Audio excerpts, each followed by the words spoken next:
Hola, ¿cómo están? Espero que se encuentren bien, sean bienvenidos a una nueva lección de nuestra escuela de vida, de este curso Construyendo las Bases. Y vamos a comenzar haciendo un repaso, como empezamos siempre todas las clases. La primera base que tenemos son los 10 mandamientos, que nos dan un diagnóstico de que somos pecadores. La segunda base es nuestra fe, el credo apostólico, es como conocer la medicina a tomar para ser curados del pecado. La tercera base que aprendimos fue la oración, que es pedir la medicina. Y por último, la cuarta base, que es el bautismo, donde ya recibimos la medicina. ¿Qué medicinas recibimos? El bautismo, el oficio de las llaves, que vamos a comenzar a ver hoy, y la Santa Cena, que va a ser el último tema. Estos son los medios de gracia. Los medios de gracia son medios externos instituidos por Dios, por los cuales Dios ofrece a los hombres la gracia adquirida por Cristo y produce y conserva en los hombres la fe necesaria para aceptar tal gracia.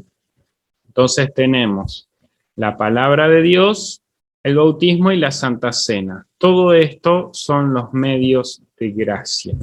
Sin embargo, tenemos a la vez los sacramentos. Un sacramento es un acto sagrado ordenado por Dios en el cual, por medio de ciertos elementos externos, en unión con su palabra, Él ofrece y comunica a los hombres y sella en ellos la gracia adquirida por los méritos de Cristo. Entonces, viendo esto, vamos a comenzar la quinta base, que es el oficio de las llaves y la confesión. ¿Qué es el oficio de las llaves? Lutero en su catecismo dice que es el poder peculiar que nuestro Señor Jesucristo ha dado a su iglesia en la tierra de perdonar los pecados a los penitentes y de retener los pecados a los impenitentes mientras no se arrepientan. Entonces tenemos varios puntos acá. Primero, reconocer que este oficio de las llaves es un poder peculiar, particular, único.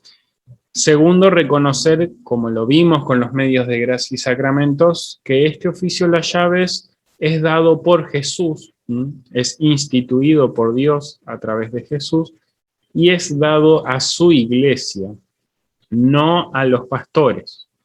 El oficio de las llaves es dado a la iglesia en la tierra.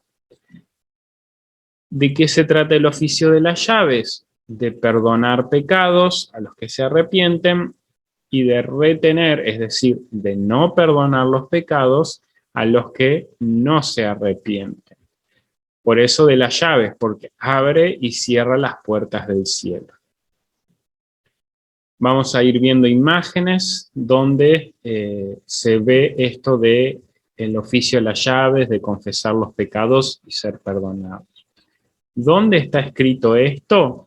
En San Juan 20:22. Y los invito a que juntos busquemos en nuestras Biblias este evangelio, ¿sí? San Juan capítulo 20, versículo 22. Y veamos qué nos dice. Y habiendo dicho esto, sopló y les dijo: reciban el Espíritu Santo. A quienes ustedes perdonen los pecados, les serán perdonados. Y a quienes no se lo perdonen, no les serán perdonados. Entonces, el texto de San Juan es el fundamento para este oficio de la llave. Y acá yo marco que Jesús sopló sobre ellos.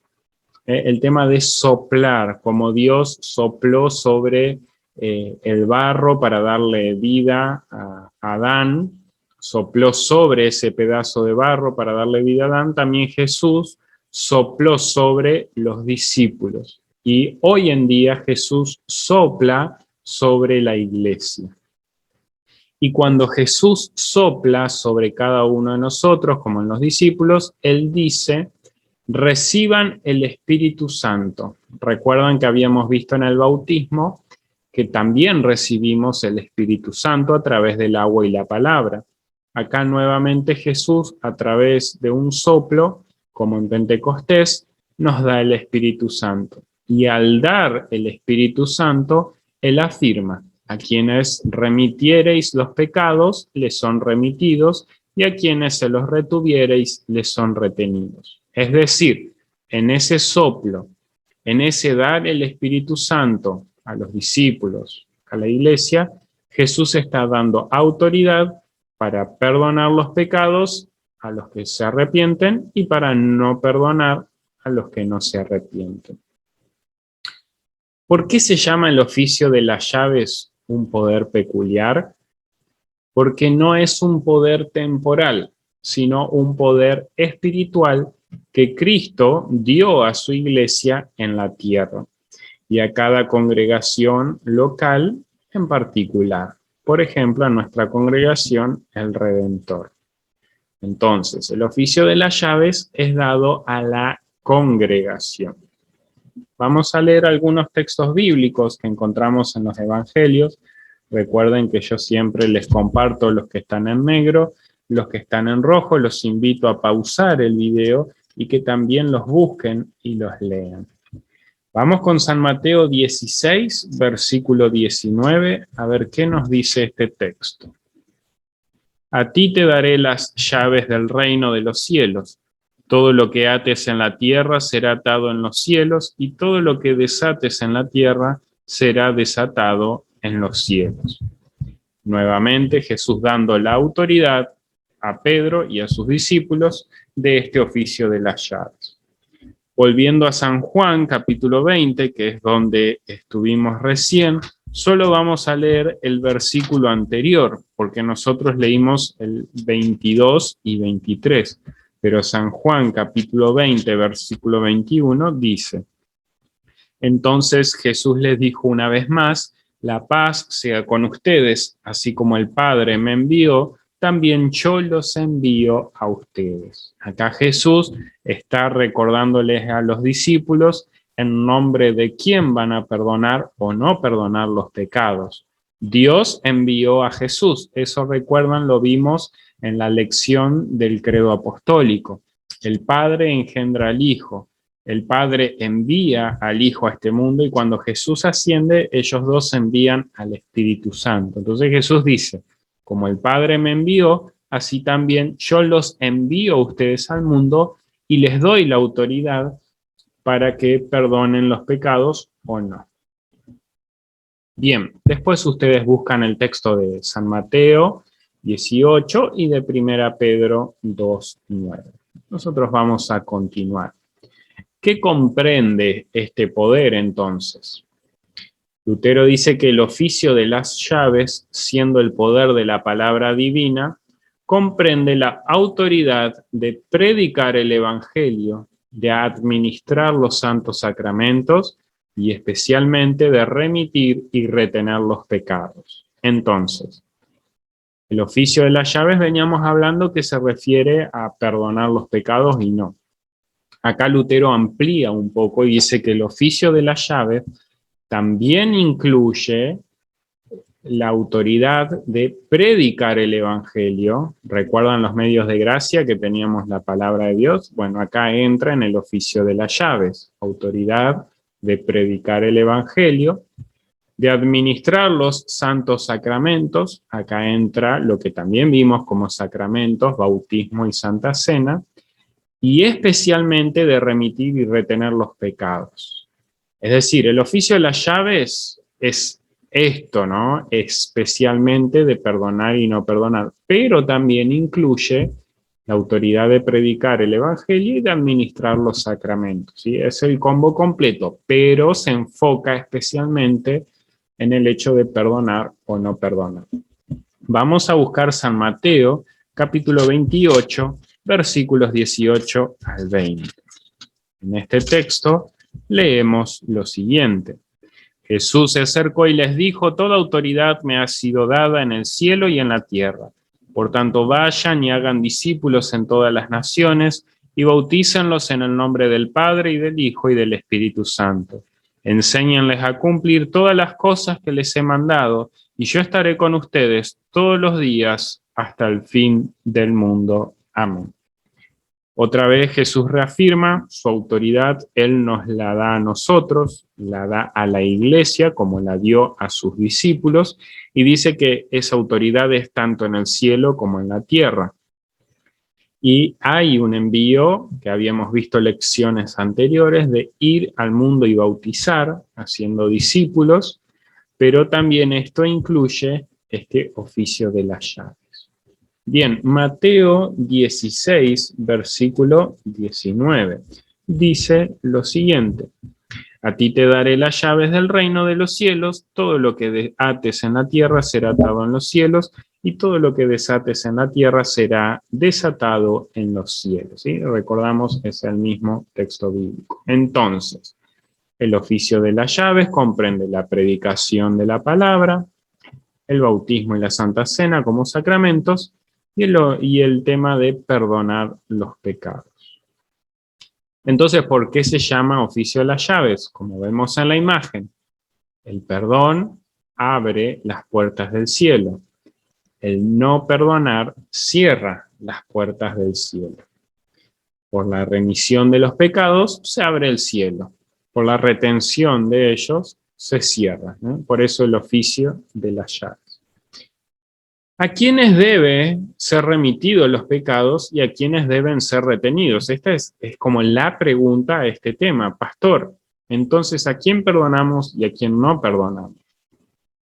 Bueno, Lutero enseña que los pecados deben ser perdonados a los pecadores penitentes, es decir, a los que están angustiados, a los que se sienten mal, a los que piden perdón. Esto es a los que se arrepienten de sus pecados, pero no solo eso, sino que se suma el hecho de creer en Jesucristo, ¿sí? Arrepentirse y creer, esto viene de la mano. Entonces, arrepentimiento y fe, ¿sí? Acá en creer vamos a poner fe. El que vive el arrepentimiento y fe en Jesús, a esa persona le perdonamos los pecados. ¿A quién no perdonamos? A los impenitentes, es decir, a los que no reconocen su pecado, no se arrepienten, son conscientes de que están actuando mal, pero son persistentes. A esas personas hay que negarles el perdón. Bueno, muchos textos, vamos a ver dos nosotros, los del rojo, recuerdan, pausan el video, los buscan y los leen. Nosotros ahora vamos a Hechos, capítulo 3, versículo 19. Y este texto dice lo siguiente: por lo tanto, arrepiéntanse y vuélvanse a Dios para que sus pecados les sean perdonados. Entonces, este texto nos recuerda que ¿quiénes reciben el perdón? Los que se arrepienten y se vuelven a Dios. Arrepiéntanse y vuélvanse a Dios. Acá, arrepentimiento y creer en Jesucristo. Estas dos cosas nos otorgan el perdón completo de nuestros pecados. Vamos al Antiguo Testamento ahora, al Salmo 51, un salmo muy conocido, escrito por David, versículo 17, que dice así: los sacrificios que tú quieres son el espíritu quebrantado. Tú, Dios mío, no desprecias al corazón contrito y humillado. Entonces, ¿qué quiere Dios? Un corazón contrito y humillado, arrepentido y que cree en Él. A ese corazón Dios no lo rechaza. Bien, ahí le quedan textos bíblicos. Como ven, está el Salmo 6, el Salmo 32, el Salmo 38, 51, 102, 130, 143. Todos estos salmos se llaman penitentes. ¿Por qué? Porque en este salmo se expresa un pedido de perdón a Dios por los pecados. Y los evangelios que tenemos acá son historias bíblicas en donde se ve cuando Dios perdona y cuando no. Bien, avanzamos. ¿Cómo deben las congregaciones cristianas administrar públicamente este oficio de la llave, porque se le es dada las llaves a la iglesia, pero ¿cómo las administramos? Bueno, las congregaciones eligen y llaman ministros especiales de la Sagrada Palabra, los cuales ejercen las funciones del oficio en el nombre de la congregación. Acá entra el tema de llamar a un pastor. La congregación es dueña del oficio de la llave, pero cuando llama a un pastor, le dice: pastor, le entregamos en sus manos este oficio de las llaves para que usted lo administre públicamente en nombre de la congregación. Entonces, la congregación le está delegando la administración del oficio de las llaves al pastor. ¿Deja de ser de la congregación? Por supuesto que no. Lo plasmo en un ejemplo cotidiano. Yo tengo un auto, el auto es mío, yo tengo las llaves, pero le doy el auto a un amigo, le doy la llave y le digo: podés usarlo, podés administrarlo, podés usarlo, cuídalo, sí, cuídalo bien y usarlo. Bien, mi amigo tiene mi auto, tiene mis llaves, lo usa, lo cuida. ¿El auto deja de ser mío? Por supuesto que no. ¿Pero lo puedo usar? Por supuesto que no, no lo puedo usar. Si bien es mío, no lo puedo usar porque yo se lo delegué a mi amigo. Le di el auto, le di la llave para que me lo cuide. Bueno, así es el oficio de las llaves, le pertenece a la iglesia.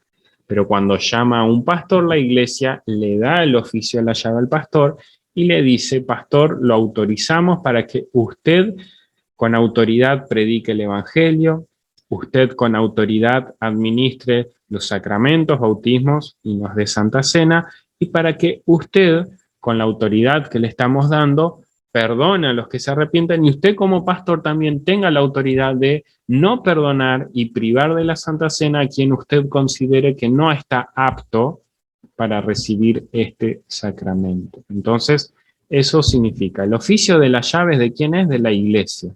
Pero cuando llama a un pastor, le dice: pastor, queremos que usted administre este oficio de la llave. Vamos a buscar los dos textos bíblicos, el de rojo, se los dejo a ustedes. Primera Corintios capítulo 4, versículos 1. ¿Sí? En el Nuevo Testamento, este texto dice lo siguiente: todos deben considerarnos servidores de Cristo y administradores de los misterios de Dios. Entonces, el pastor es un administrador de los misterios de Dios. Acá en misterios de Dios entran los medios de gracia, el oficio de la llave, bautismo, oficio de la llave, Santa Cena.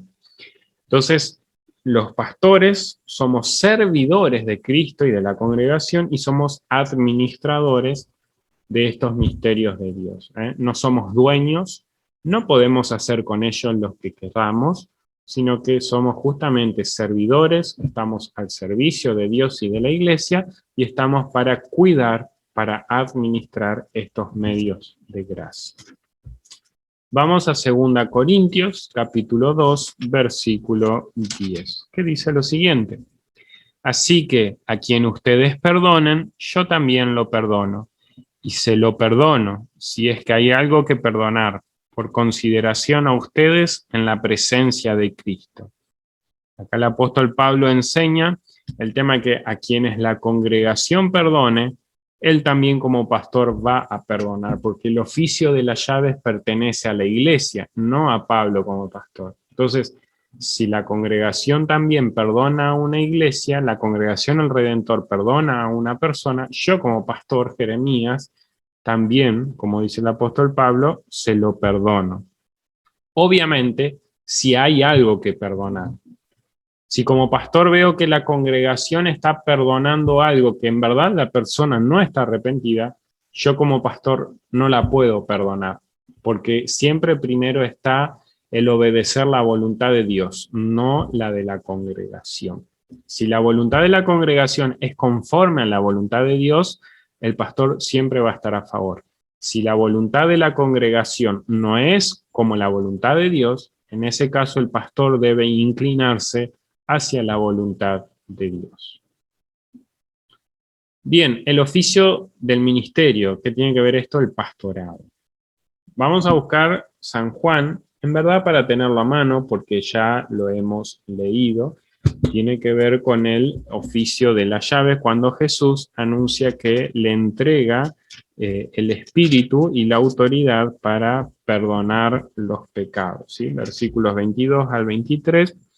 Solo recuerdo, es cuando Jesús dice, sopló sobre ellos su Espíritu Santo y les dijo, a quienes perdonen los pecados les serán perdonados y a quienes se los retengan les serán remitidos. Entonces, cuando los ministros, es decir, pastores, cada vez que veamos ministros, significa pastores, debidamente llamados de Cristo, y acá abro un paréntesis, Cristo llama a los pastores a través de las congregaciones. Si bien la congregación al Redentor en una asamblea votó y me llamó a mí como pastor, pero ese llamado que me extendieron, en verdad, fue hecho por Cristo a través de la congregación. Por su mandato divino porque lo da Dios, tratan con nosotros, especialmente cuando excluyen a los pecadores manifiestos e impenitentes de la congregación cristiana, y cuando absuelven a los que se arrepienten de sus pecados y prometen enmendarse. Lutero dice, creo que esto es tan válido y cierto también en el cielo, como si nuestro Señor Jesucristo mismo tratase con nosotros. Entonces, el pastor habla en nombre de Cristo, y acá Lutero lo dice, cuando el pastor me perdona los pecados, esto es tan cierto en la tierra como en el cielo. Y es tan cierto como que si Jesús estuviera tratando conmigo. En el culto, cuando los miembros confiesan sus pecados y el pastor los perdona, es tan cierto como si Jesús estuviera ahí en el altar proclamándoles el perdón a ustedes. En privado, cuando un miembro se acerca al pastor y dice, pastor, necesito conversar, y en esa privacidad del miembro dice, me siento mal y pido perdón por estos pecados o por este pecado, cuando el pastor lo escucha y termina este miembro y el pastor le dice, tus pecados te son perdonados, es tan cierto como si Jesús estuviera ahí perdonando los pecados a esas personas. Entonces, cuando los ministros debidamente llamados de Cristo por el mandato divino tratan con nosotros, esto es tan válido y cierto también en el cielo como si nuestro Señor Jesucristo mismo tratase con nosotros. La disciplina eclesiástica y la excomunión. Quizás a veces hemos escuchado estas palabras de disciplina eclesiástica o la excomunión de un miembro, ¿sí? Que no, el pastor le dijo que no puede participar más de la Santa Cena. Bien, ¿en qué casos especiales es esto igualmente válido y cierto? Mónica, ¿podés leer?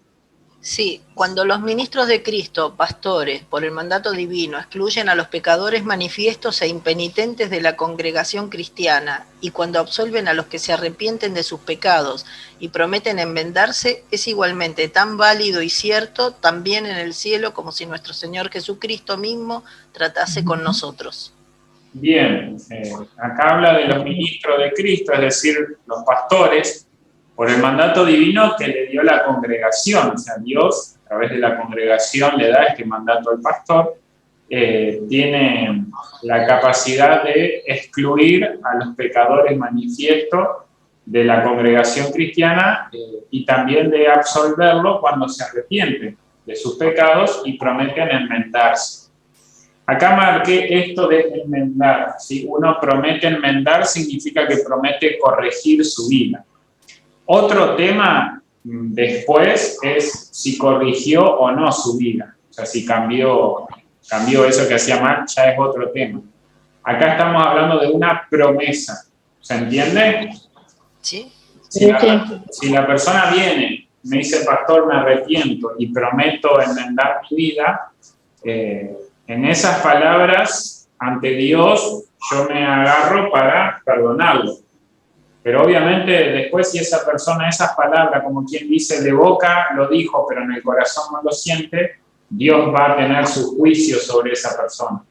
¿Se entiende? Sí. Yo no puedo decirle a la persona, primero mostrame que vas a cambiar y después te perdono. Si la persona me promete enmendar su vida, tengo que confiar en esa palabra. Y ahí difiere del catolicismo, porque el católico te dice, anda, ora 3 Padres Nuestros, 5 Ave María, hace esto y esto, y después volvé que te doy el perdón. ¿Es así, Mónica? Es así, tal cual. Eso ellos le llaman la penitencia. ¿Vieron como los nenes cuando le dicen estás en penitencia? Bueno, el catolicismo, cuando la persona confiesa su pecado, tiene esto de estás en penitencia, cuando la cumplís, te perdono. En cambio, Lutero defendía, y lo que dice la palabra de Dios, que cuando el pecador viene arrepentido y promete enmendar su vida, uno como pastor tiene la tarea de perdonar. No de exigir primero un cambio y después perdonar, porque si no eso sería salvación por obras. Y la Biblia enseña de la salvación por gracia.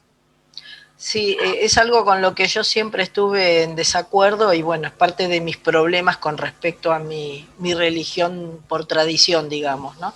Exactamente. Con mi familia, porque disentía totalmente de esa forma de pensar, mismo cuando en Semana Santa, por ejemplo, yo tengo una anécdota que contaba mi abuela siempre, en Semana Santa, que no se puede comer carne, jueves y viernes santo, mi mamá era una persona muy delicada de salud en ese momento y mi abuela estaba desesperada porque necesitaba darle lo poco que comía que fuera bueno. Entonces fue a la iglesia a hablar con el sacerdote y el sacerdote le dijo que no había ningún problema en romper ese ayuno o esa cuarentena, ese mandato de no comer carne, si hacía una limosna a la iglesia. Entonces yo discutía con mi abuela era muy católica, muy religiosa, todo, pero la verdad que en eso siempre estuve en desacuerdo, ¿no? Por eso me trae tantos conflictos el tema del perdón, porque es como es como que tengo que luchar contra lo que me dijeron y con lo que yo creo. Y por eso siempre digo que estoy más cómoda y me siento bien, siento como que estoy donde tengo que estar cuando escucho estas palabras, ¿no? Claro, sí. Muy bien. Y bueno, Lutero decía, y la palabra de Dios, ¿no? Porque es lo único que hace explicar eso, que cuando el pastor perdona los pecados, eso sucede tanto en el cielo como en la tierra, ¿sí? En el culto, cuando confesamos los pecados y el pastor nos perdona los pecados, en ese mismo instante Dios en el cielo nos está perdonando. Esto sucede, tenemos que saber que esto no significa que es en paralelo. Acá tenemos que empezar a creer por la fe que cuando estamos en una confesión de pecado y el pastor nos perdona, el cielo y la tierra están unidos. No corren paralelos, sino que están unidos por este Cristo. Por eso ocurre tanto arriba como abajo esto. ¿En qué forma debe llevarse a cabo la excomunión en la congregación cristiana? Luisa, ¿querés leer? Sí, se lleva a cabo en esta forma. Al pecador manifiesto se exhorta según sus preceptos y en el orden establecido por Cristo. Cuando el exhortado permanece impenitente, entonces la congregación lo declara como gentil y publicano. Y esta sentencia se anuncia públicamente por el ministro de Cristo. Bien, acá hay una cuestión de cómo proceder, que lo dice la palabra de Dios y Lutero lo expresó. Cuando hay una persona de la congregación que está, por ejemplo, ¿no? en una infidelidad, un hombre está siendo infiel a su esposa dentro de la congregación, ¿cómo hay que proceder? Bueno, al hombre, al pecador manifiesto, hay que exhortarlo según los preceptos y en el orden establecido por Cristo. ¿Qué creen que entran acá de las bases que vimos hasta ahora, en precepto y orden por Cristo. ¿Cuál de las bases entraría acá? ¿Y la orden por Cristo? El oficio de las llaves. Ese estamos transitando, digo, de los otros 4 que vimos antes, sin incluir el quinto. Ahí preceptos y también orden por Cristo. ¿Cuál de las 4 bases entran, creen ustedes, a la hora de hablar con el pecador manifiesto? ¿Mm?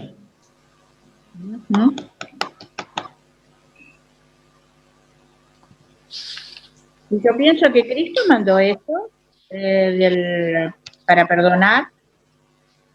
¿No es así? Sí, sí. Quizá para aclarar, enfoquémonos en preceptos. En precepto. En los mandamientos. Muy bien, ahí está. ¿Por qué es necesario tener la primera base en nuestra vida? Porque es la única manera que una persona reconoce que es pecador. O al menos los 10 mandamientos le van a decir a la persona, aunque no lo quiera reconocer, que es pecador. Un hombre que le es infiel a su mujer, ¿qué mandamiento está transgrediendo? Y el de codiciarlo no recuerdo el número exacto del mandamiento. No, díganme palabras, no hace falta decirme el número, díganme. No codiciarás la mujer de tu prójimo. Bueno, puede ser uno, es uno, porque a veces uno transgrede más de un mandamiento, ese es uno. Pero hay otro más importante. No hacer a tu prójimo lo que no quieras que te hagan a ti sería otro. También. Daño al mundo, ni el bienestar del otro, nada. Exactamente. Y tenemos el 6º mandamiento, no cometerás adulterio. Este es el 6º mandamiento, ¿sí? Entonces, el pastor habla con el pecador manifiesto y lo exhorta según los 10 mandamientos. Y le va a decir, mira, vos estás en contra de la voluntad de Cristo por el 6º mandamiento y los que ustedes mencionaron, que es el 9º y el 10º. Esta persona es exhortada por el pastor, pero ¿qué pasa? Permanece impenitente. En vez de arrepentirse y volver con su esposa, él decide persistir en esa infidelidad. Ahí es donde, entonces, la congregación, no el pastor, fíjense, la congregación lo declara como gentil y publicano. La congregación le da al pastor la autoridad para administrar los medios de gracia y este oficio de la llave. Eso vimos en la clase pasada. Pero cuando hay que declarar a una persona que es excomulgada, que ya no puede participar porque persiste en su pecado, eso lo hace la congregación. ¿Se entiende? La sentencia la hace la congregación. El anuncio del veredicto lo hace públicamente el pastor. Que ahí dice, y esta sentencia se anuncia públicamente por el ministro de Cristo, en este caso el pastor. Entonces, el pastor, por su lado, no puede excomulgar a la persona. El pastor va, habla con la persona. Cuando ve el pastor que esta persona no se arrepiente, el pastor va y habla con la comisión directiva o con la asamblea de la iglesia, plantea la situación, porque ve que ya él por sí solo habló y no cambia, y ahí la congregación es donde toma el caso en las manos y declara a esta persona excomulgada. Y una vez que se decide eso, el pastor sí lo anuncia públicamente. ¿Hasta ahí se entendió más o menos el proceso? Sí. La única duda que a mí me queda, no con respecto a esto que lo tengo bien claro, sino con respecto a que la congregación lo sepa. ¿Por qué? Porque la persona lo confesó públicamente, porque se lo confesó a su ministro, para que la congregación lo sepa. ¿Es la misma persona la que tiene que declarar su culpa o es por, no sé cómo explicarlo? Sí. Si la confesión fue al ministro en privado, digamos, por el famoso secreto de confesión, o no sé si se llama así. Sí. ¿Cómo es que la congregación después toma o sea, cómo la congregación se entera para después poder darle la excomunión o echarlo de la congregación a la persona. Sí, en primer lugar lo trabaja el pastor en privado con la persona. Si el pastor ve que esta persona le importa 3 pitos lo que le dice el pastor consigue 1 o 2 testigos de la congregación. Elegirá al presidente y vicepresidente, elegirá diáconos que fueron llamados y ordenados para esta tarea. Entonces va con 1 o 2 testigos a hablar con la persona.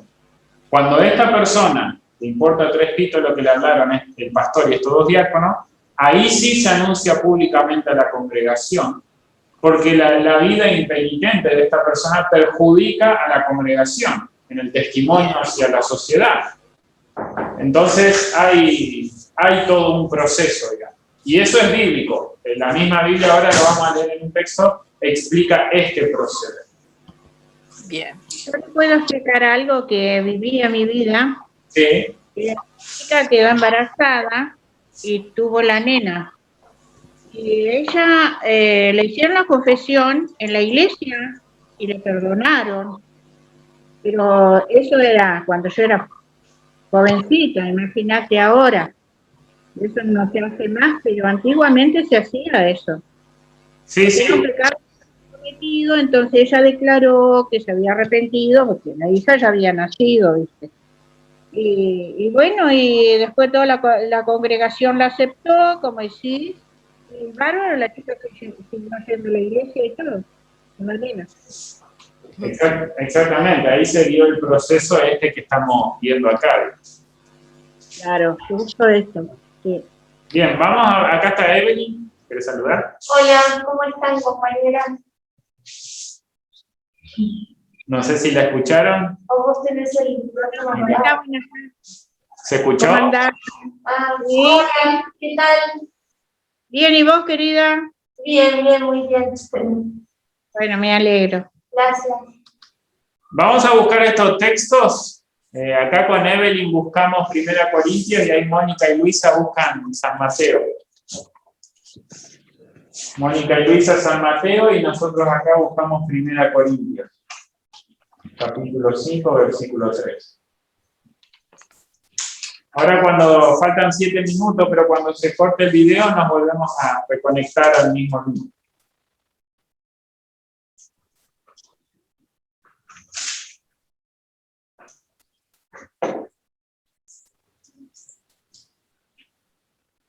Iván, ¿estás ahí? Recién veo que estás entre los participantes. Quedaste calladito. Sí, estoy acá. Ah, muy bien. Buscate San Mateo. Dale. Acá tenemos 1 Corintios 5:13, que nos va a leer Evelyn. Bueno. No me toca a mí juzgar a los de afuera. Dios será quien los juzgue.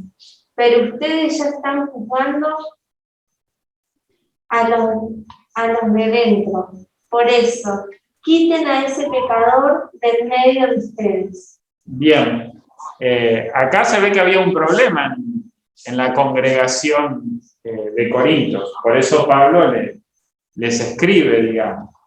Y Pablo dice a los del mundo, ahí cuando él dice a los de afuera se refiere a los del mundo, a eso los va a juzgar Dios, ¿sí? A la gente que no es cristiana, a la gente, pongamos ejemplo acá el Redentor, a la gente que no es miembro del Redentor, a esas personas Dios las va a juzgar. Pero a la que esté adentro de la congregación y esté siendo un pecador impenitente, es decir, que no se arrepiente, que persiste en su pecado, dice Pablo rotundamente, saquen de entre ustedes a ese perverso. O sea, es contundente, ¿sí? El caso que acá se plantea, después en sus casas lean el capítulo 5, es un caso de inmoralidad sexual. ¿Sí? Había una persona en la congregación que estaba cometiendo un caso de inmoralidad sexual. Fíjense, el capítulo 5, versículo 1 dice, se ha sabido de un caso de inmoralidad sexual entre ustedes que ni siquiera los paganos tolerarán. Y es que uno de ustedes tiene como mujer a la esposa de su padre. Ese es el caso que había ahí en la congregación, ¿eh? En la congregación de Corintios había este caso. Entonces dice, ni siquiera la gente del mundo toleraría este pecado de estar casado o tener como mujer a la esposa de su padre, es decir, a la madrastra, estar en pareja con la madrastra. Por eso Pablo es rotundo después y dice, a los del mundo lo juzga Dios, pero a esa persona que está en su congregación y tiene como mujer a su madrastra, échenlo, sáquenlo. Acá no sé si dice lo mismo. A ver. Dice, si ha sabido que uno de ustedes tiene como... Sí, sí, es la misma. La primera referencia. Bien, vamos con Luisa, San Mateo 18, 15, 17. Por tanto, si tu hermano peca contra ti, ve y repréndelo, estando tú y él solos. Si te oyere, has ganado a tu hermano. Mas si no te oyere, toma un contigo a uno o dos, para que en boca de 2 o 3 testigos conste toda palabra. Si no lo oyere a ellos, dilo a la iglesia.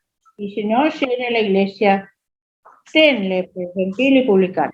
Bien, acá está este texto, por eso lo puse en negrito, es el texto base para cómo proceder ante una excomunión, que es lo que le explicaba Mónica hoy. ¿Sí? Primero el pastor solo, si no hay caso con 2 testigos, si no hay caso lo anuncia a la congregación, y si no hay caso, como último, se lo excomulga. ¿Se entendió? Sí, perfecto. Bien. ¿Me escuchan? Ahora sí, sí, te escuchamos. Ay, porque me quedé sin internet, no sé qué pasó, se cortó internet, quizás haya habido un corte del lugar y bueno, me agarró la desesperación porque no podía entrar. Porque Capaz. no te quedaste quieta, cuando yo saludaba, vos no me nombrabas. Claro, a mí me había quedado congelada la imagen de ustedes y les hablaba y no me escuchaban, entonces dije, no, acá pasó algo y fui a ver y no tenía internet, entonces bueno, fui a buscar el teléfono. Ya estoy, no los veo pero los escucho. Buenísimo. Bueno, entonces este texto de San Mateo es un texto como que una iglesia siempre lo tiene que tener marcado para saber cómo proceder, y un pastor también, por supuesto, ¿sí? Es un texto clave para esta base. ¿Cómo debe ser tratado una persona excomulgada que se muestra penitente? Iván, ¿estás ahí? ¿Querés leerlo? Sí, ahí lo leo. Cuando el excomulgado confiesa su pecado a la congregación y promete enmendarse, este debe admitirlo de nuevo como hermano y el ministro llamado debe anunciarlo públicamente, porque el objeto de la excomunión es salvar el alma, no perderla. Bien, entonces el proceso, cuando ese excomulgado capaz recapacitó en el tiempo, vuelve y dice, pastor, la verdad que usted y la congregación tenían razón, estoy arrepentido, pido perdón a Dios. Bueno, ahí dice, confiesa su pecado a la congregación, ¿sí? No solo al pastor, porque la excomunión fue pública. Entonces, el pedido de perdón tiene que ser público, no solo al pastor, no solo a Dios en privado, a la congregación. Y también a la congregación tiene que prometerle enmendar, que va a cambiar. Es el deber de la congregación ante esta confesión y promesa admitirlo de nuevo como hermano, y el pastor lo va a anunciar públicamente. Y acá en rojo marqué lo más importante. Este proceso de excomunión es para salvar el alma, no perderla. Muchos se enojan y se alejan de la iglesia y empiezan a refunfuñar contra el pastor y la congregación que lo excomulgaron. Pero la excomulgación no es a propósito, no es para que la persona se enoje y se aleje, sino que el objeto de la excomunión es salvar el alma. Porque si la persona, mientras persiste en su pecado, participa en la Santa Cena, después vamos a ver, está comiendo y bebiendo para condenación. ¿Se entiende? Entonces, el objeto de este oficio de la llave justamente es salvar el alma. Acá, justo cuando se cortó, Ede preguntó qué es excomulgado. Excomulgado es aquella persona que se le prohíbe seguir participando de la Santa Cena. No así de los cultos. Y por eso muchas veces se confunde que cuando una persona se la excomulga, deja de venir a los cultos. Y ese no es el objetivo. Se lo excomulga de participar de la Santa Cena. ¿Se entiende? La persona puede seguir viniendo al culto porque va a necesitar escuchar el sermón, va a necesitar escuchar la confesión de pecados y que de corazón realmente se arrepienta. Entonces, la persona que es excomulgada muchas veces malinterpreta el mensaje y no viene más al culto. La mayoría. ¿Cómo? La mayoría. La mayoría, porque malinterpreta el sentido de este oficio de la llave, que en verdad te están excomulgando de participar de la Santa Cena, porque si uno participa de la Santa Cena cometiendo un pecado que es consciente y que no se arrepiente y no enmienda su vida, lo vamos a ver en la última base de la Santa Cena, uno está comiendo y bebiendo para condenación y no para salvación. La Santa Cena es muy beneficiosa, pero también es muy peligrosa. ¿Se entiende? Sí, es como con el Padre Nuestro, cuando se pide que nos perdonen las deudas que tenemos y nosotros no perdonamos a otros. Exactamente. Que también era condenatorio. Por ahí viene la mano, ¿sí? Bien. Continuamos un poquito. Ahí está. Buscamos todos este texto, 2 Corintios 2, capítulo 2, versículos 6 al 8.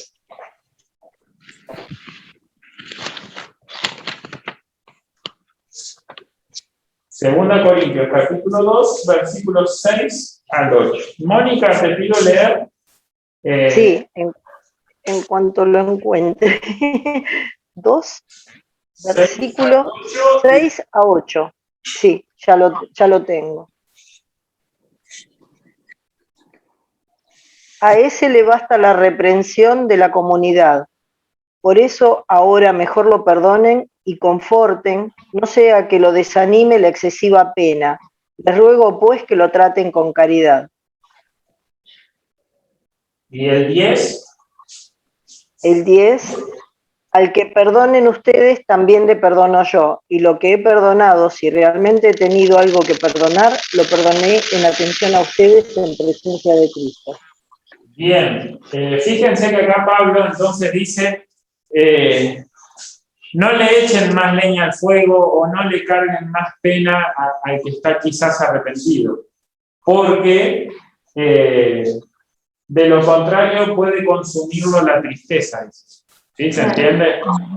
Entonces, este es el desafío como cristianos, como congregación, como iglesia, es buscar la sana tensión entre cuando hay que reprender a la persona, o sea, uno ve que está equivocado y no cambia, hay que reprenderlo, pero también tenemos que buscar el momento en donde hay que empezarle a hablar de evangelio, donde hay que empezarle a hablar de perdón, donde hay que empezar a hablarle del consuelo en Cristo Jesús, que eso es lo que dice Pablo, ahora deben perdonarlo y consolarlo, ¿sí?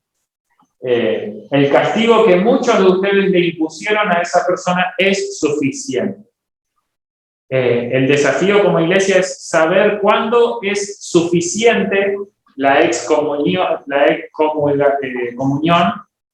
y saber cuándo es el momento, como dice Pablo, ahora deben, cuándo es el momento de perdonarlo y restaurarlo. Para eso tenemos que orar como iglesia y que Dios nos dé sabiduría para tomar la decisión correcta. Muchas veces a lo largo de la iglesia luterana, algunos pastores han excomulgado personas y quizás no hicieron al momento exacto esto que habla Pablo y se han lastimado corazones. Y otros pastores lo han hecho con sabiduría. Entonces hay de todo adentro de la iglesia. Tenemos que saber eso. Hay de todo. Luisa es testigo, ¿no? Comentó un caso, pero ¿cuántos otros hay históricamente, ¿no? Entonces, este oficio de la llave es algo que tenemos que tomarlo con mucha sabiduría. No a la chacota, no así nomás. Hay que tomarlo con mucha seriedad. ¿Ven esa imagen ahí? Sí. Sí. Esto es lo que dice Lutero. Cuando el pastor me está perdonando, es es como si Jesús mismo estuviese tratando conmigo. Por eso Jesús está a través del pastor. Ajá. El perdón se lo da Jesús a la persona. Pero acá en persona es el pastor. Por eso Lutero dice, cuando el pastor me absuelve, es tan verdadero y cierto como si Jesús lo estuviera haciendo. Esta es una imagen clara de lo que realmente está sucediendo en una confesión y absolución. En el culto públicamente y también en privado. ¿Sí? ¿Qué dijeron? ¿Perdón? No, que es a través de. Exactamente. Sí.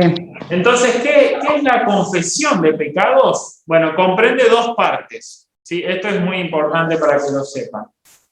Primero confesamos los pecados. ¿Sí? Esa es la primera parte. La segunda, recibimos del confesor la absolución o remisión o perdón como de Dios mismo. ¿Sí? Entonces tenemos la parte que yo hablo y confieso y la parte que el pastor me absuelve. ¿Sí? Y cuando el pastor me absuelve, acá es clave, no dudamos de ninguna manera. ¿Sí? No podemos dudar de ese perdón. ¿Se entiende? Primer punto. Y segundo, creemos firmemente que por ella, o sea, por la absolución o perdón del pastor, los pecados son perdonados ante Dios en el cielo. O sea, tenemos la primera parte de confesar los pecados y la segunda de recibir el perdón, y en ese recibir no tenemos que dudar y tenemos que creer que el perdón es dado, y es dado acá como en el cielo. La fe, ¿sí? Muy bien. ¿Elmer, pasó algo? No. Bienvenido. ¿Qué actividad tenemos mañana? Mañana el culto es a las 9, transmitido, pero ustedes si quieren pueden acercarse, y a las 10 la Santa Cena, que era como lo hacíamos antes en la pandemia. Bueno. Sí. A las 9 el culto, ustedes no sé si lo ven con Horacio por internet, si no se acercan. Bueno. Así que es eso. Si es Elmer, le mando un abrazo muy grande. Le mando saludos a Mónica Prieto, que está ahí. La hija de Pancho. Sí, está acá. Cariño, don Elmer. Saludos, Vanessa. Ahí está, Gracias. No, de nada, Luciano. Chao. Bien, ¿se entendió lo de la confesión? Sí. Sí, buenísimo, la verdad. Buenísimo. Buscamos todos 1 Juan 1, 8 a 9, y le voy a pedir a Iván que lo lea. Buscamos todos.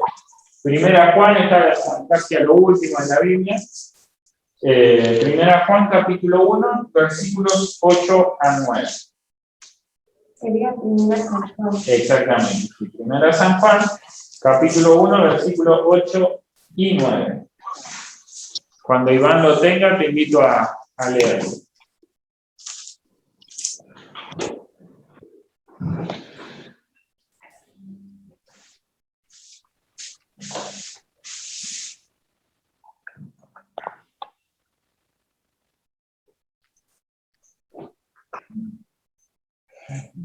Ahí lo encontré.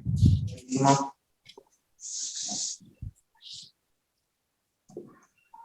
Escuchamos entonces. Él no era la luz, sino que vino para dar testimonio de la luz. La palabra, la luz verdadera, la que alumbra toda la humanidad, venía a este mundo. Sí, Iván, versículo 8, están en el capítulo correcto, pero versículo Sí, versículo 8, está bien.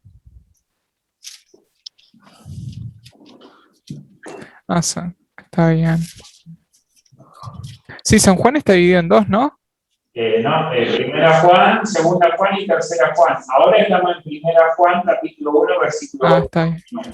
Está bien.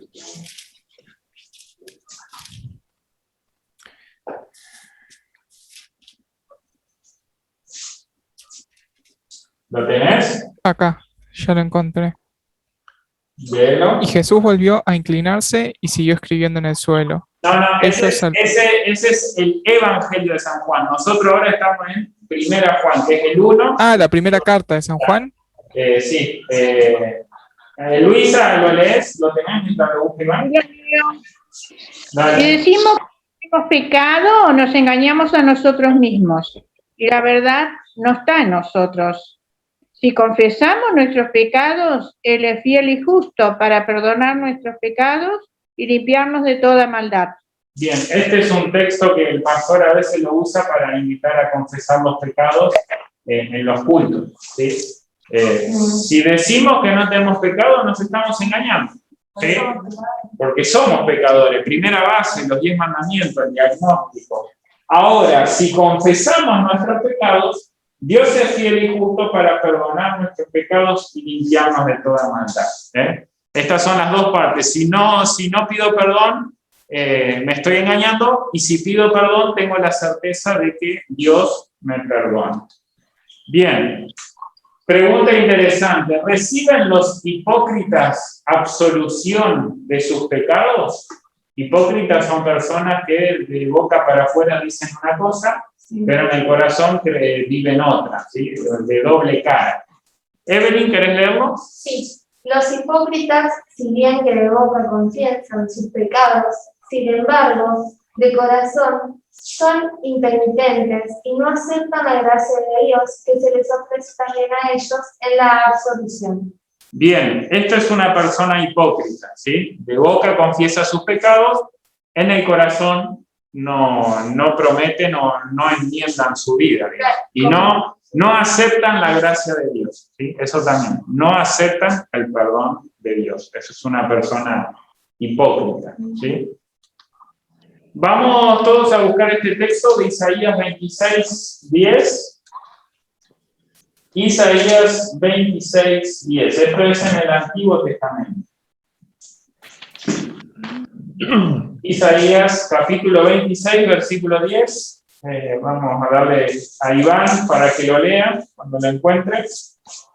Isaías 26, versículo 10.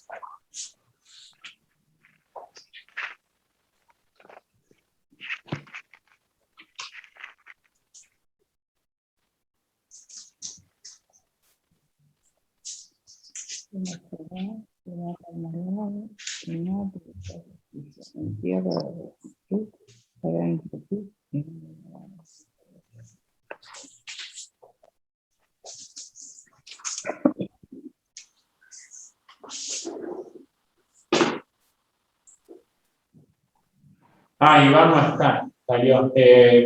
Mónica, ¿lo tenías para leer? Sí, pero si perdonas al malvado, no aprende la justicia y sigue haciendo el mal en la tierra santa, pues no teme la majestad de Yahvé. Muy bien, ¿sí? O sea, si se perdona a los hipócritas,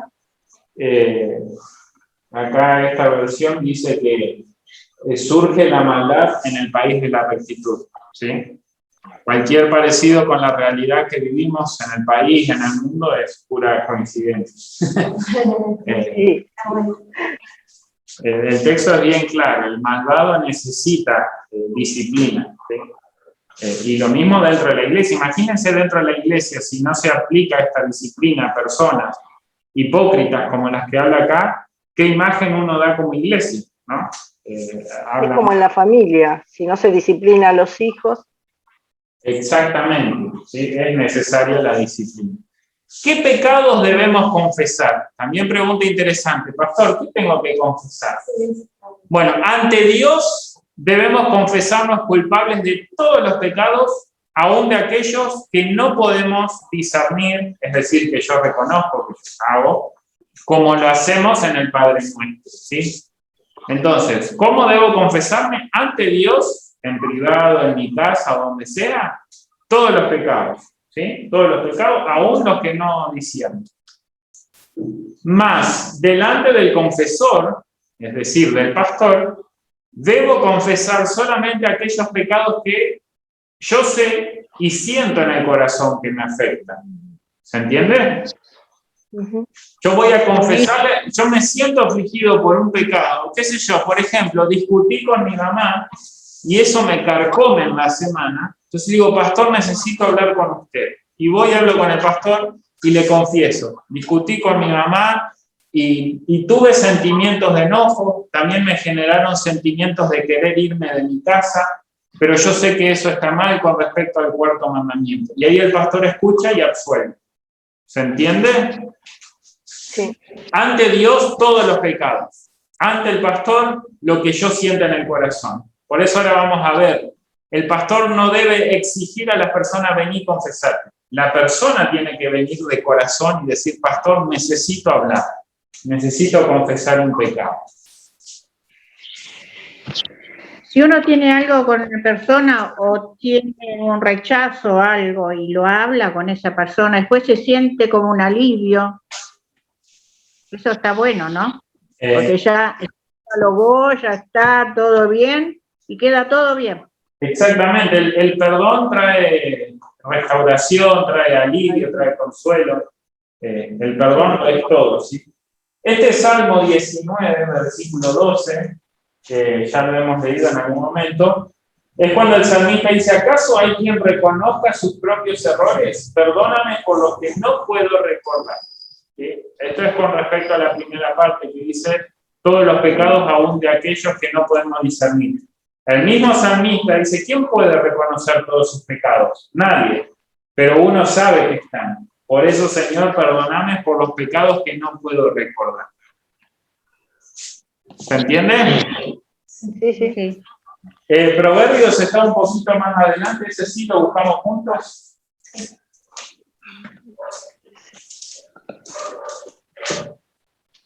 Salmo, Proverbios. Proverbios está después de Salmo 28, versículo 13.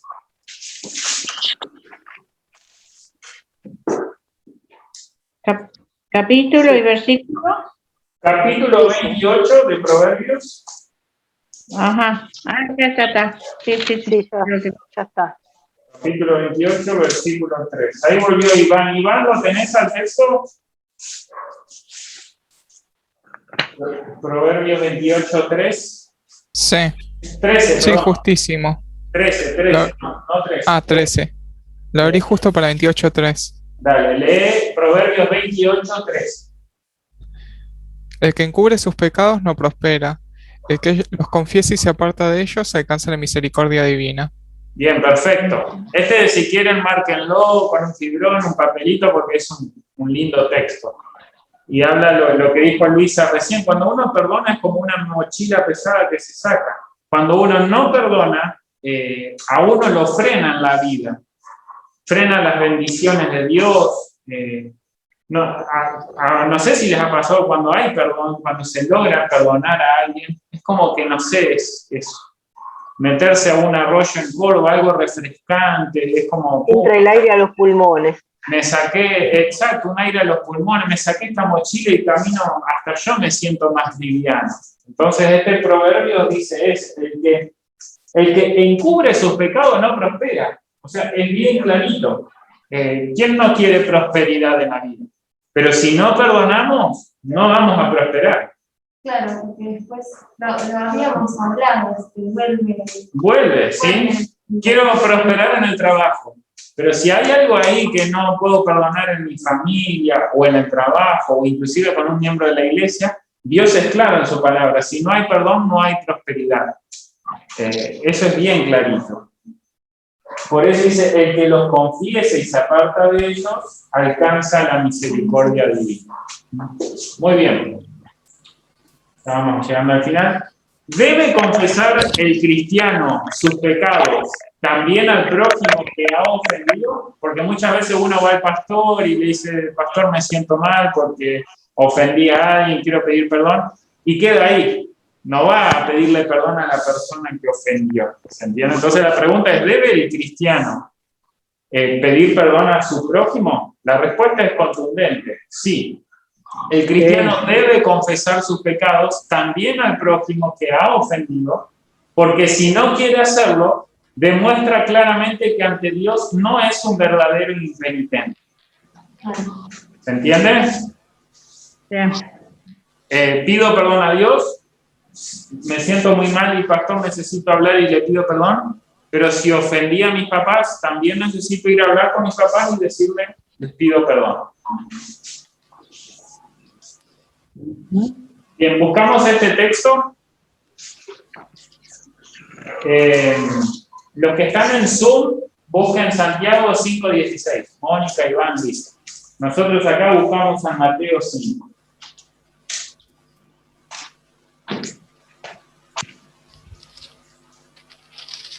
Lo tengo.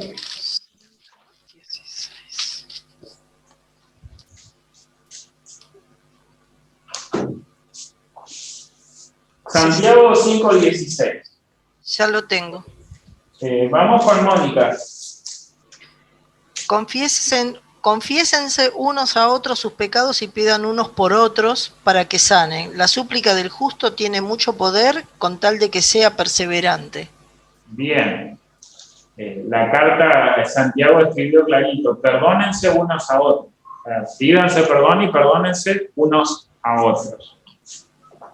Vamos a escuchar de Evelyn acá, San Mateo 5, 23, 24. Así que si al llevar tu ofrenda al altar te acuerdas de que tu hermano tiene algo contra ti, deja tu ofrenda allí mismo delante del altar y ve primero a ponerte en paz con tu hermano. Entonces podrás volver al altar y presentar tu ofrenda. Bien, acá es un tema interesante para hacer otra clase, otro estudio, el tema de la ofrenda y el perdón. Uno cuando ofrenda en el culto, tiene que tener el corazón en paz.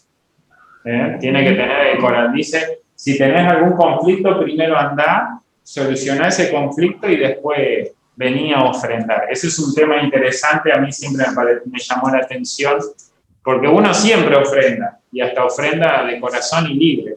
Pero ¿qué pasa cuando estamos mal con una persona? Ofrendamos igual, pero acá la palabra de Dios nos dice otra cosa.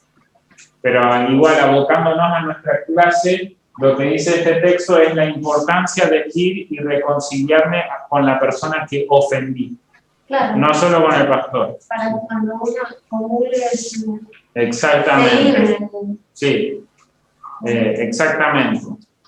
Bien, ¿cómo ha de efectuarse la confesión delante del confesor? O sea, yo tengo un pecado, ¿cómo la confieso? Luisa, ¿querés leer? Sí. Nadie debe ser obligado a la confesión privada.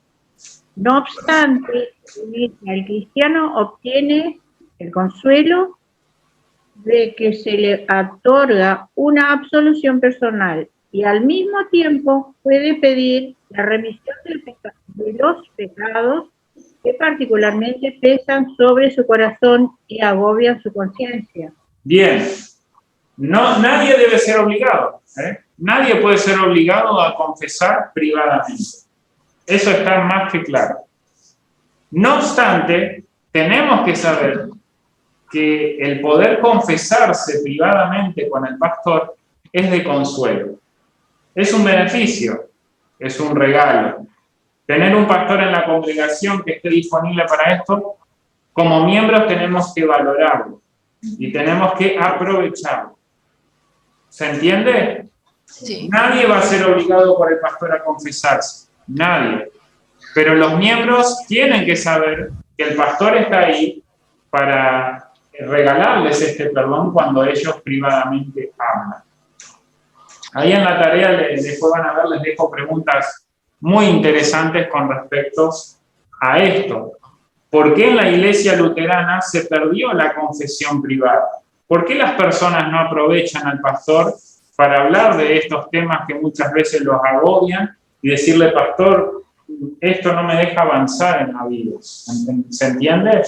Esto es algo interesante de que la iglesia luterana perdió y como estamos viendo ahora en clase tenemos que recuperarlo, pero no de una manera como orden, de obligación, sino simplemente como decir, esto es un beneficio, o sea, esto es un regalo, es algo precioso que inclusive Dios le dio a la iglesia, porque el oficio de las llaves es algo que Dios le entregó a la iglesia. ¿Se entienden?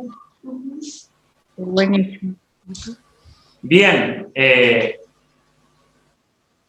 buscamos ahí estos textos. Mónica e Iván busquen San Mateo, Luisa busca 2 Samuel y acá con Evelyn buscamos Mateo 3. ¿Sí? Mónica e Iván buscan San Mateo 9:2. Luisa busca 2 Samuel 12:13 y acá con Evelyn buscamos San Mateo 3. Como el 2.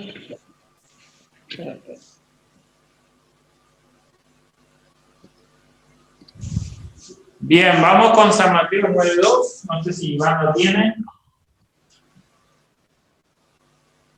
No, todavía no lo encontré. Mónica, ¿lo tenés? Sí. Léelo. Allí le llevaron a un paralítico tendido en una camilla. Al ver Jesús la fe de ellos, dijo al paralítico: Hijo, ten confianza, tus pecados te quedan perdonados. Bien, fíjense que lo llevaron ante Jesús para el perdón, ¿sí? Muchas veces tenemos miedo de ir a confesarnos con el pastor porque nos va a reprender, nos va a apuntar con el dedo, Dios nos va a dar con un látigo, nos va a juzgar. Y eso es una imagen muy errada. El pastor justamente está para escuchar al que está arrepentido y en sus manos tiene algo tan precioso que es el perdón para darlo, como Jesús lo hizo con este paralítico. Escuchamos 2 Samuel 12:13. Entonces dijo David a Natán: pequé contra Jehová, y Natán dijo a David: y Jehová ha remitido tu pecado, no morirás. Bien, David se arrepiente del adulterio, de haber matado a Urías, y ahí cuando se arrepiente, Natán le dice: Dios te perdona. Nuevamente, no estuvo Natán diciéndole: ¿te acordás lo que hiciste? No, bueno, no le apuntó con el dedo ni lo juzgó, lo escuchó y le dijo: tus pecados te son perdonados. Bien, San Mateo 3, 5 y 6, versículos 5 y 6. La gente de Jerusalén y todos los de la región de Judea y de la región cercana al Jordán salían a oírle. Confesaban sus pecados y Juan los bautizaba en el río Jordán. Bien, toda la gente confesaba y se bautizaba porque sabía que ahí obtenía perdón, ¿sí? Bien, hay un examen antes de confesarnos. ¿Qué es este examen? El examen se trata de que cada uno considera su estado según los 10 mandamientos. Nuevamente, por eso la importancia de tener la primera base, los 10 mandamientos. Nos diagnostican nuestro pecado. Entonces, yo miro los 10 mandamientos y ahí me voy a dar cuenta en cuál estoy mal, que yo reconozca. También pecamos como padre, como madre, como hijo, como hija, como criado, como una sirvienta o sirviente, un hombre. También si hemos sido desobedientes, infiel, indolentes, si hemos hecho mal a persona alguna con palabras u obras, si hemos hurtado, si hemos descuidado, si hemos derrochado o hecho algún otro daño. Todo esto tengo que tener en cuenta en mi mente y corazón. A ese examen nos referimos, no un escrito o no que el pastor me confronte con preguntas, no. Es un autoexamen en mi conciencia y en mi corazón en base a todo lo que acabo de leer. ¿Se entendió eso del examen? Sí, es verdad, uno cuando lee los 10 mandamientos. Exactamente. Bien, llegamos al fin. Tareas. Preguntas muy interesantes. El que quiere las responde y me las manda. En base a lo que vimos en la clase de catecismo, Lutero anuló la confesión privada. Es decir, Lutero fue un prócer de decir: no se confiesa más privadamente, solo públicamente. Eso me lo responderán ustedes después. ¿Por qué la Iglesia luterana no tiene esta práctica hoy en día? ¿Sí? Y como pastor uno da fe que personas que han venido a decirme: el pastor, necesito hablar y confesarme, no sé, en todo mi ministerio que van 5 años, 4 los puedo contar con los dedos de una mano. Entonces, ¿por qué la Iglesia luterana no tiene esta práctica hoy en día? También eso es para que ustedes reflexionen y escriban. ¿Saben los miembros que pueden confesar sus pecados en privado con el pastor? ¿Conocen los beneficios del oficio de la llave? También para reflexionar. ¿Saben los miembros que pueden confesar?